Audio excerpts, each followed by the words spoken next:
Este es su canal de noticias Globovisión, son las 7:31 minutos de la mañana. Agradecemos como siempre que usted prefiera amanecer cada mañana en nuestra señal. Para nosotros es un gusto hacerles compañía. En esta parte del programa me corresponde entrevistar a Víctor García, editor presidente de Infocifras y además CEO de Seca Consultores. Nos acompaña esta mañana en entrevista en Globovisión. Bienvenido, Víctor. ¿Cómo estás, Eir? ¿Cómo te va? Muy bien, bienvenido nuevamente. Bueno, gracias, siempre es oportuno analizar los momentos que vive el país. Sobre todo que es bastante viviendo. complejo desde el punto de vista político principalmente. Muy complicado. Ya sabemos el panorama económico que es bastante complejo ciertamente, pero los sectores de oposición no terminan de ponerse de acuerdo frente a la gran estrategia del gobierno que parece que ya comenzó campaña. Maduro lanzaba hace apenas un par de días un nuevo programa de televisión y esto podría considerarse como también parte de la campaña. Mira, creo que yo estuve con ustedes hace un mes aproximadamente, mes y medio, y recuerdo las cifras que se manejaban en ese momento. El país nacional, representado en esa oportunidad por un 73-74%, no quería saber absolutamente nada del país político. Entiéndase por país político y no saber nada del oficialismo y de la oposición. En aquel momento, 73. En este momento que estamos en medición, que estamos en campo, nos encontramos con un rechazo del 82, casi el 83% del país político al país nacional.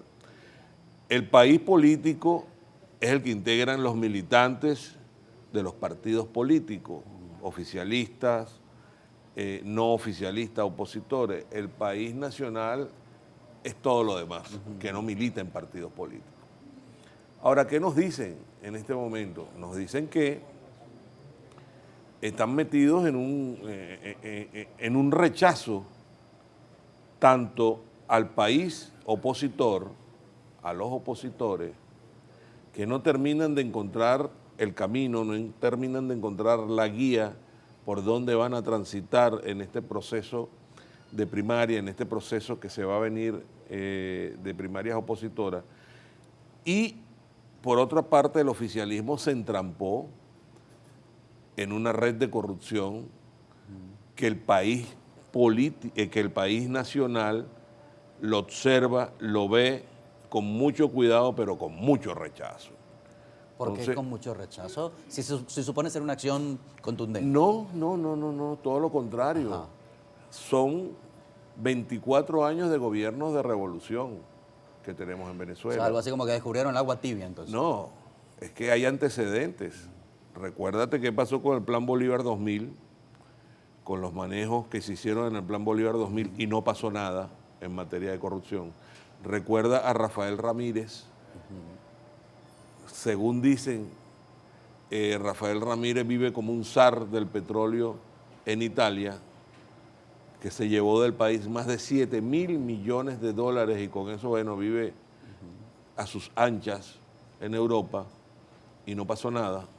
Además, este gobierno lo designó embajador en la ONU y después salieron a relucir todos estos casos de corrupción. Claro, de Rafael Ramírez. Sí. ¿Y ahora qué va a pasar con Tarek El Aissami? O sea, hay 52 detenidos, al momento que estamos hablando creo que ha subido a 58. No, va por 80 según estuve viendo. Va por 80, imagínate tú, eso es de antes de ayer para acá.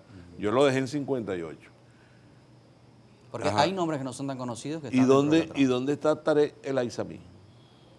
No, llama la atención también en este punto de Tarek El Aissami, el ministro, que en primer lugar no ha dado frontalmente la gente se pregunta, esos venezolanos que forman parte del país nacional, de los cuales formas parte tú, yo creo que tú no militas en ningún partido político. No, por supuesto. Yo no milito en ningún partido político, soy independiente. Bueno, todos nosotros nos estamos preguntando, bueno, hay, como tú lo acabas de decir, casi 80 detenidos por una trama de corrupción gigantesca. Y al principal, al hombre que se le señala de estar al frente de todo esto, no se sabe dónde está. Y entonces, todos son de su círculo más cercano, ¿no? Por ejemplo, el caso de Ismael Serrano, que acaba de ser anunciado por el gobierno como detenido, era un hombre muy cercano a Tarek El Aissami. Muy cercano a Tarek El Aissami.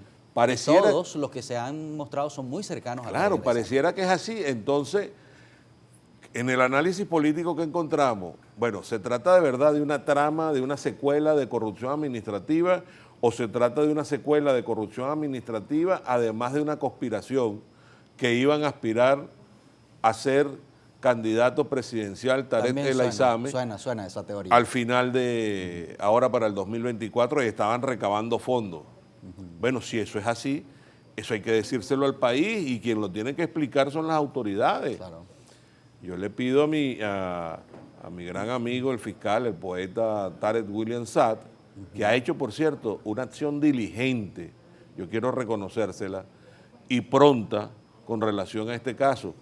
Pero bueno, ya todo el mundo se pregunta dónde está Tarek, Ahora, ¿qué hay detrás de esto? Hay una pregunta bien interesante que surge. ¿Quién investiga a los que investigan? Mucha gente dice esto. Por ejemplo, hemos visto presentando nombres con listas en mano, fotografías y demás, pero ¿quién investiga a esos que investigan? Ah, eso está muy bueno. La pregunta está muy buena porque en el fondo, culpa de esto tenemos todos los venezolanos. Claro, con la presunción de inocencia respectiva, Claro. por supuesto, pero... Al final, culpa de esto tenemos todos los venezolanos. ¿Y por qué tenemos culpa todos los venezolanos? Por no haber ido a votar en las elecciones parlamentarias, que le diéramos a la oposición una importante fracción parlamentaria en esa Asamblea Nacional, y en este momento el llamado a investigar, el contrapoder llamado a investigar al Poder Ejecutivo es el Poder Legislativo. Sin embargo, no está haciendo nada. No está haciendo nada, ¿por qué? Porque está en manos del oficialismo. Además que el Parlamento puede interpelar a los ministros. Claro que los puede interpelar, pero tú te imaginas de esos 270 almas que hay ahí en la Asamblea Nacional y de los cuales 170 son del oficialismo, ¿tú crees que ahí van a levantar la mano para interpelar a fulano de tal? A menos que sea una línea del partido. Y entonces, bueno, además de la trama de corrupción, como que sí había una conspiración. Y llegó el momento de castigar a los conspiradores que pretendían aspirar a la candidatura presidencial. Otra cosa que llama la atención es que usted decía, más de 20 años de estar en el poder la revolución bolivariana y se descubre una trama de corrupción relativamente cercana a los últimos años. Pero ¿qué ha pasado con la corrupción de años anteriores? Voy a poner un ejemplo. Estos días que tanto se habla de la corrupción, han salido investigaciones en redes sociales, en medios de comunicación, en portales de internet, acerca de, por ejemplo, obras inconclusas. El tramo Anaco del ferrocarril, que fueron entregados al Ministerio de Obras Públicas cuando Diosdado Cabello era ministro, 7.500 millones de dólares para esta obra, y se anunció con bombos y platillos que iba a ser una gran solución ferroviaria para ese sector del país, y hoy en día lo que hay es un peladero de chivo en ese sector. Ese tipo de situaciones, o lo que pasó con el dinero que se entregó para el río Guaire, por ejemplo, el saneamiento, y otras tantas obras que le prometieron a los venezolanos antes del bloqueo y que nunca se concluyeron y que tampoco nadie respondió por eso. ¿Qué pasa con ese tipo de obras? Bueno, hoy serás noticia tú en Infocifras TV, porque eso que acabas de decir es la verdad verdadera. ¿Dónde están esas obras? O cuando tú vienes del interior del país, te montas en Valencia y vienes hacia Caracas, transitas por la autopista regional del centro y te das cuenta de unas pilas que se construyeron por donde supuestamente iba a pasar un ferrocarril. Parece un monumento ahora, más bien. Es un monumento a la desidia, a la corrupción. Ajá, ¿y qué pasa? Ahí no hay presos. ¿O es que se vienen a dar cuenta que la corrupción en este país acaba de comenzar? No, mira, la corrupción viene desde años inmemoriales. En el año 1824, el libertador Simón Bolívar tuvo que dictar un decreto contra la corrupción administrativa que establecía lo siguiente: pena de 10 años o más o pena capital para todo aquel que tome dinero de la guerra de independencia. Con la misma pena sufrirán los jueces que no cumplan con las medidas expresadas en este decreto. Bueno, y el libertador tuvo que ejercer la justicia de esa manera para poder enfrentar la corrupción que ya había en el año 1824. Ahora, de allá venimos. Entonces, ¿qué pasa? Que si además de que, esto hay que decirlo, al venezolano le encanta eso, ¿cuánto hay para eso? Al venezolano le gusta eso, vivir mejor con... Oye, con los adecos se vive mejor. Víctor, tenemos que hacer una breve pausa. pero vamos a seguir luego del corte porque nos corresponde obligatoriamente hacerlo. Para precisar lo que acabo de decir, esto ocurrió en el año 2009 cuando Diosdado Cabello era ministro de Obras Públicas y Vivienda. El gobierno venezolano, con recursos de la renta petrolera de todos los venezolanos, dispuso 7.500 millones de dólares para ejecutar el tramo del ferrocarril Tinaco-Anaco. La obra comenzó su construcción en el año 2009 y se anunció que culminaría para el año 2012. Todavía estamos esperando. La pausa.